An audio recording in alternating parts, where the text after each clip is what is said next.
So today I'll be giving y'all a full breakdown of this iconic Air Jordan 4 from its history down to its materials and so forth. With that being said, let's get right into it. So let's start off with the box, guys. So taking a look at the box, we do have this OG style box with the all over black lid, the red Jumpman, the flight in white. We do have the Nike Air right there in red. And we do have the cement print on the bottom. But label does read Air Jordan 4 Retro OG Grade School. Colorway is Summit White, Fire Red. And of course, this is a size 6. Now, popping open the lid, all red underneath. We do have my receipt paper. We do have this white cement print paper, and don't mind my rip paper.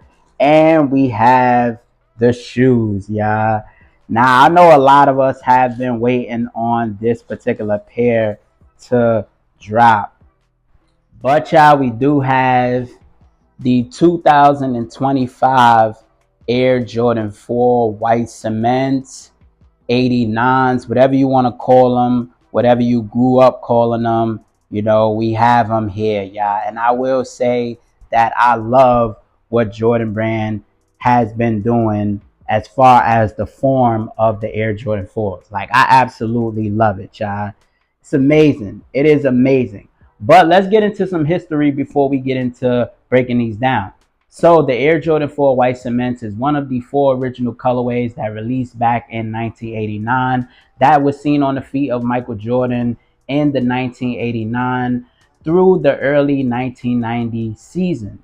Now, this shoe was also featured in the famous film Do the Right Thing, of course, on the feet of Giancarlo. Now, that pair actually was somewhat of a sample pair because it had the perforated leather close near the toe box. If you guys go back, pay attention to that. Also, this shoe was campaigned in the Nike commercial, which featured Michael Jordan and Spike Lee, who often played his character Mars Blackman from the 1986 film She's Gotta Have It. Yeah, make sure to go check out that film. I love that movie. Also, something to take note of is the fact that the Air Jordan 4 was the first Air Jordan to be featured globally. So first and foremost, guys, let's take a look at the overall shape. So as you guys can see, this is something similar to what we've seen on the Air Jordan 4 Military Blues. And the shape is mimicking that 1989 shape. Now, you do have this thick polyurethane coating over it. And I absolutely love that Jordan Brand decided to go ahead and do that. I think that it is definitely amazing, y'all. I love it so much. Now, going into the top portion, guys, we do get an overall all white leather throughout the top portion, as you guys can see. Now, this is somewhat of a boardy leather, which is another word for stiff, but I will say that compared to previous versions in the past that I've had, this is more so comparable to the 2012 version. But I will say that when you give this shoe some wears, that leather is definitely going to, kick in for the most part. So I will say that it is somewhat on the stiff side, but once you wear it, it won't be as stiff. It won't be as, creaseable for the first few times that you wear it, but the more often, you definitely gonna get that nice feel to it for the most part. And I actually like what they did with the toe box area. It has space and whatnot, and it kind of has like, somewhat of like a round feel. Kind of has that U shape, which I am a big fan of for the most part. You do have white stitching also around the toe box area, of course, as you guys can see.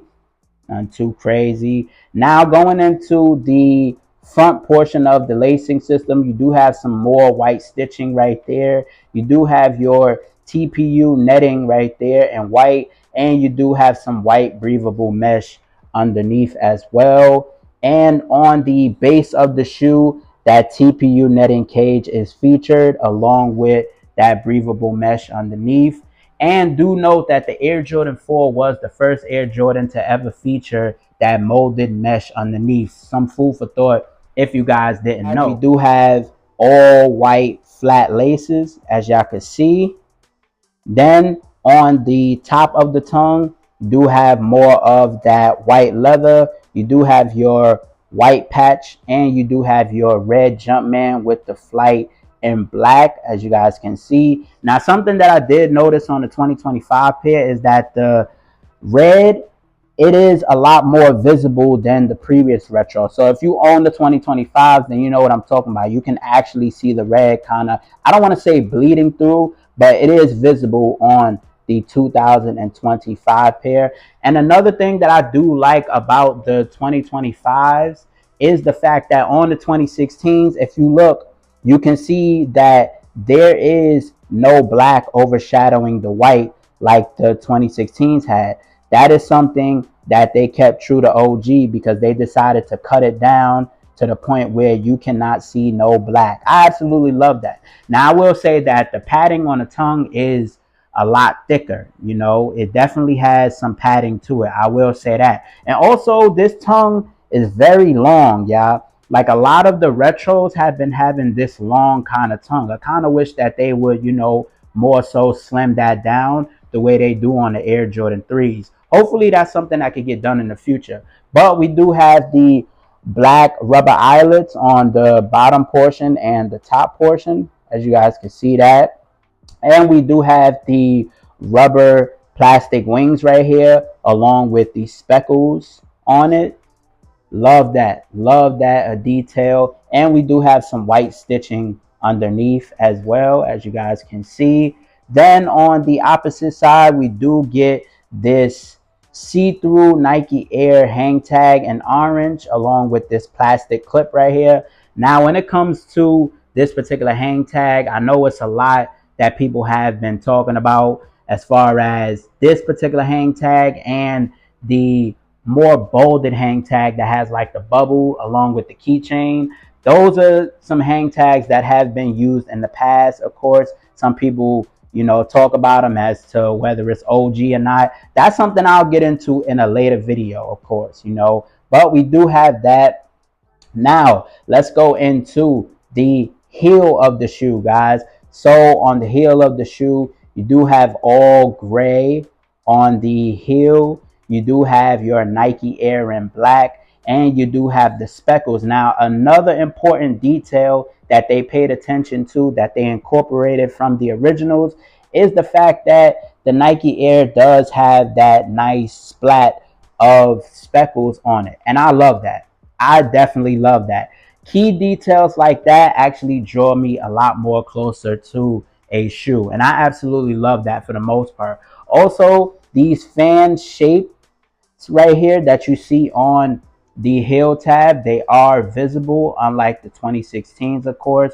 And this kind of heel flap right here, it does have more of like that SB feel. You know, if you guys own the SBs, then you know what I'm talking about. It has more of that feel to it for the most part, you know, but nothing too crazy, yeah. And also, I will say, like, when it comes to the height difference, yeah, these are actually a lot more taller, you know. And I'm gonna actually do a comparison between these and the military blues from 2024, so you guys can actually know what I'm talking about for the most part, you know. But you do have some more stitching around it as well. And I will say that as far as this particular portion, it does look a bit more spaced out on the 2025 pair, but that's here nor there, y'all.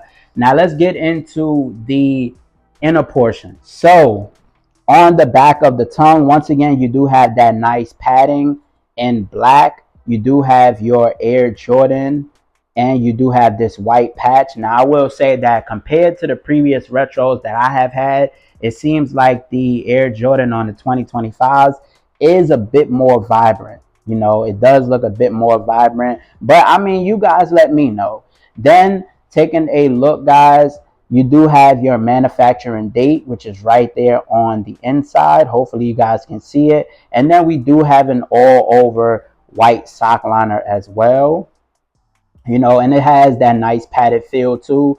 Then we do have an all black insole, which is a polyurethane insole with that red Nike Air, of course, my sizing tag. And I just love how they incorporate that actual polyurethane insole. I just feel like, you know, when you got a Jordan 4 like this, you know, and you have this type of material, you have to incorporate that. So guys, going into the midsole, on the top half, you do get your cement gray with the cement speckles around it, you know, and it's definitely incorporating that 1989 feel. Then on the bottom half, you do have all white, of course, with the visible bubble air unit, as you guys can see that. Then on this front portion where the black is, you do have your cup wall right there, you know, just a few key details, of course. Now going into the outsole, so on the front portion, you do have your rough rugged stars, which are in gray. You do have your herringbone traction on the bottom of the outsole. You do have your hints of red, hints of black, hints of gray on the back of the heel on the outsole, and you do have white in the middle, of course, with a red Jumpman.